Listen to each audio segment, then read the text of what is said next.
www.le101unique.com.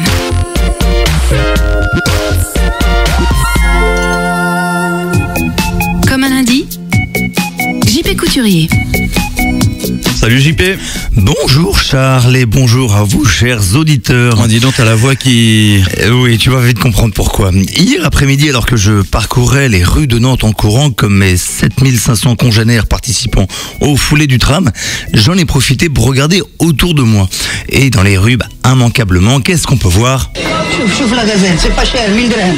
Non, ça c'est valable au souk de Marrakech. Faut avouer qu'on en voit beaucoup moins dans les rues nantaises. Ce qu'on peut quasiment pas louper, ce sont les affichages urbains et plus particulièrement les affiches grand format qu'on appelle plus communément 4x3. Alors 4x3 pour 4 mètres sur 3 mètres, l'équivalent d'une publicité au format d'écran de cinéma. J'adore le cinéma. Oui, dans les salles obscures, oui, mais des écrans de cinéma partout en ville, faut avouer que c'est pas ce qu'on a fait de plus élégant et de plus discret. Qu'est-ce qui te dérange dans le 4x3 finalement, JP ? Hormis une qualité créative relativement pauvre des affiches 4x3. Tu comprends, c'est top niveau, tu comprends, c'est top niveau, tu comprends ça ? Ouais, du fluo avec de la typo Comic Sans, c'est vrai que c'est top niveau. Moi je les trouve moches dans la grande majorité, mais c'est pas le point qui me dérange le plus dans ce type d'affichage. Alors c'est quoi ? J'avoue que je comprends pas très bien ce qui te dérange dedans. Quand on y réfléchit bien, les affiches 4x3 sont destinées à qui principalement ? Aux automobilistes et à l'ensemble des usagers de la route qui passent et repassent devant à longueur de journée, et ça tous les jours de la semaine. 9h-18h du lundi au vendredi, c'est vrai, j'en peux plus. Et c'est vrai qu'à force de passer devant, il faut bien avouer qu'on a de moins en moins tendance à les lire ou même à les voir, ces affiches, réduisant ainsi les bénéfices de la communication. Et ça communique. Voilà, le plus étrange, c'est que ce type d'affichage est tout ce qu'il y a de plus légal. Regardez une image vantant les mérites d'un yaourt chocolaté pendant que vous conduisez, et somme toute une chose normale.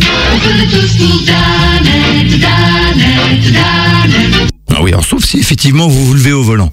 Je vous laisse imaginer aussi l'effet d'une publicité pour la lingerie féminine sur les conducteurs masculins. Je prendrais bien mon avocat au diable pour la voir. Ouais, alors tant que c'est légal, je vois pas toujours où est le problème pour moi. Charles, je te rappelle qu'en France, il est interdit de téléphoner au volant, avec ou sans kit main libre d'ailleurs, qu'il est interdit de regarder un DVD ou de manger un sandwich, qu'on réfléchit également à interdire la radio, sous prétexte que ça perturbe la concentration du conducteur.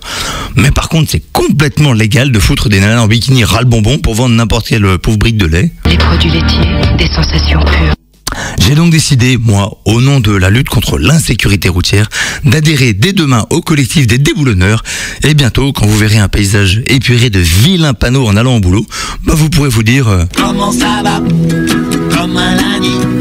Allez, bonne semaine et bonne courbature aux coureurs des foulées du tram. Ouais, des foulées du tram, et puis voilà, remets-toi bien, soigne-toi bien quand même. Parce que... attraper un petit peu froid au départ en attendant. Mais tu courais pas finalement, t'encourageais les autres pour avoir une voix comme ça, parce que je vois pas pourquoi on a une voix comme ça quand on court. Parce qu'on attrape froid avant le départ, avant que le départ soit donné, et puis après parce qu'on attend la remise de son petit... Et ton chrono Mon chrono, alors très bizarre parce qu'il correspond pas. Il a pas marché, bien entendu. Non, mais le chrono officiel n'est pas du tout le même que mon chrono à moi. Et le chrono officiel a indiqué combien ? 1h25. C'est pas mal. Parce qu'en fait, je crois que tu mets 10 minutes pour franchir la ligne.